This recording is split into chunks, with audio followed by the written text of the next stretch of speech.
में जल्द ही 100 fast track court का गठन किया जाएगा और इससे लंबित मामलों के निपटारे में तेजी आएगी। बिहार के उप मुख्यमंत्री और गृह मंत्री सम्राट चौधरी ने कहा कि राज्य में 100 फास्ट ट्रैक कोर्ट का गठन हो जाएगा। उन्होंने कहा कि इसकी स्थापना का मुख्य उद्देश्य लंबित मामलों का त्वरित निपटारा, न्यायालय का बोझ कम करना और संवेदनशील मामलों पर उचित ध्यान और समय देना है। उन्होंने कहा कि राज्य के विभिन्न कोर्ट में 18 लाख से अधिक मामले लंबित हैं। पटना में 8 फास्ट ट्रैक कोर्ट प्रस्तावित किए गए हैं, जबकि गया, मुजफ्फरपुर, दरभंगा और भागलपुर में 4-4 अदालतें स्थापित की जाएंगी। 100 फास्ट ट्रैक कोर्ट स्थापित किए जाने के लिए कर्मियों की नियुक्ति पर भी बड़े पैमाने पर इसकी तैयारी की गई है।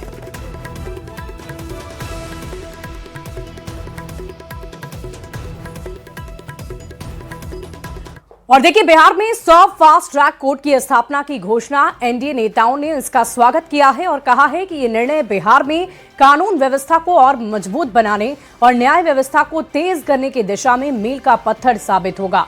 ये बीजेपी और एनडीए की जीरो टॉलरेंस नीति का प्रमाण है, जो मुख्यमंत्री नीतीश कुमार जी के नेतृत्व में बिहार को अपराध मुक्त और विकासशील बनाने की प्रतिबद्धता को दर्शाता है। वहीं आरजेडी और कांग्रेस ने इस पर निशाना साधा है।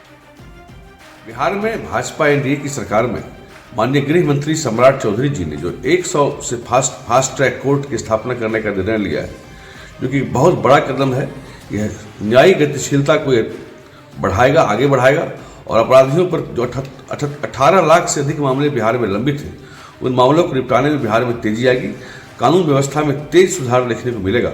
अपराधियों और माफियाओं में भय पैदा होगा।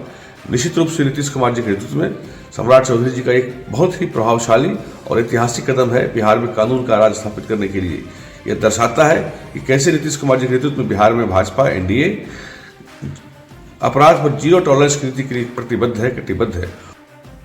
बिहार में भाजपा, देखिए, इस एनडीए सरकार में लॉ एंड ऑर्डर पूरी तरह से डिसऑर्डर हो चुका है और अपराधियों का तांडव जारी है। सरकार रोज नए नए दावे कर रही है, फास्ट ट्रैक बनाने के दावे किए जा रहे हैं, तो सरकार को किसने रोका है? ये तो पहले भी ये बात कही गई थी, लेकिन जब अपराधियों को सत्ता का संरक्षण होगा तो आपराधिक मामलों में कमी नहीं आ सकती है। देखिए, ये इस सरकार की स्वीकारोक्ति है कि बिहार में कानून व्यवस्था की हालत बहुत खराब है। ये बात हम लोग शुरू से कहते आ रहे हैं। अब कम से कम सम्राट चौधरी जी को गृह मंत्री बनने के बाद ये तो पता चला कि स्थिति इतनी भयावह है, इतनी खराब है कि लोगों को समय पर इंसाफ नहीं मिल पा रहा है। अपराध की घटनाएं बेतहाशा हो रही हैं। वो लगातार इस पर काम करने की कोशिश कर रहे हैं, लेकिन पता है कि चूंकि अपराधियों को संरक्षण देने वाली सरकार है, तो अपराध पर लगाम कहाँ से लगा पाएंगे।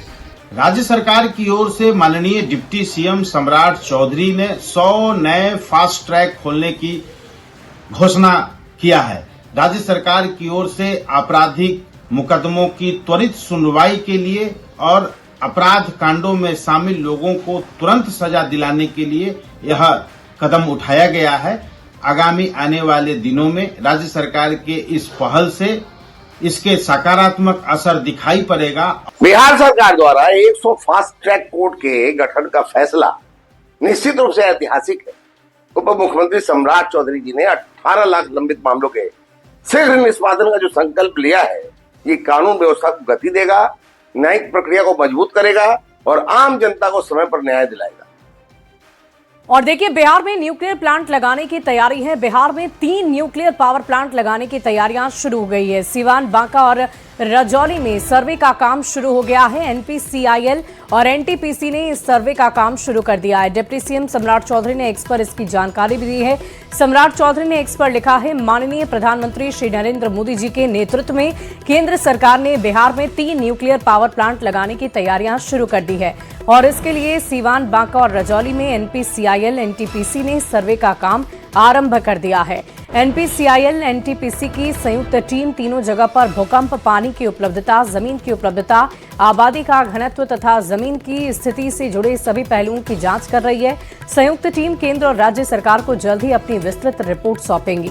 देश में 100 गीगावाट परमाणु ऊर्जा उत्पादन का लक्ष्य जल्द ही पूरा हो सके, इसके लिए कदम अत्यंत महत्वपूर्ण बताया जा रहा है।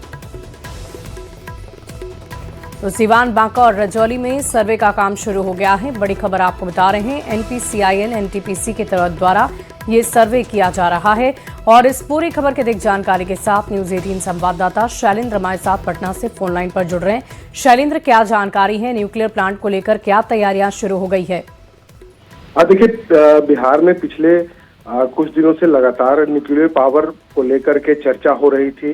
खासतौर पर रजौली में इसको लेकर के पहले भी प्रयास किए गए थे, लेकिन उसके बाद इस पर कुछ निष्कर्ष नहीं निकला था। लेकिन अब जब एनडीए की सरकार बन गई है, उसके बाद एक बड़ा निर्णय हुआ है, और यह निर्णय है कि अब जो बिहार के 3 जिलों में बांका, रजौली और सिवान, इन 3 जिलों में जो न्यूक्लियर पावर प्लांट लगने हैं, उसके लिए सर्वे भी अब शुरू कर दिया गया है, और इसकी रिपोर्ट भी जल्द आ जाएगी। और खास तौर पर भूकंप, पानी की उपलब्धता, जमीन की उपलब्धता, आबादी का घनत्व, ये तमाम चीजें जो सर्वे टीम है वो देखती है और उसके बाद निर्णय लेती है। तो एक बड़ी खुशखबरी बिहार के लिए कि बिहार में जो बिजली की समस्या पहले के दिनों में हुआ करती थी, उसके बाद अभी कहीं कहा जा सकता है कि कहीं न कहीं सरप्लस बिजली बिहार में है। लेकिन उसके बाद खुद का एक उत्पादन केंद्र होगा, वो भी न्यूक्लियर पावर उत्पादन केंद्र बिहार में यदि होता है तो लोगों को बड़े पैमाने पर रोजगार और तमाम चीजों की जो सुविधाएं हैं वो मिलेंगी। तो एक बड़ी खुशखबरी है बिहार के लिए कि सर्वे का काम जो है वो शुरू हो चुका है। जी चलिए, बहुत बहुत शुक्रिया शैलेंद्र हमारे साथ जुड़ने के लिए, तमाम जानकारी के लिए। और देखिए, नालंदा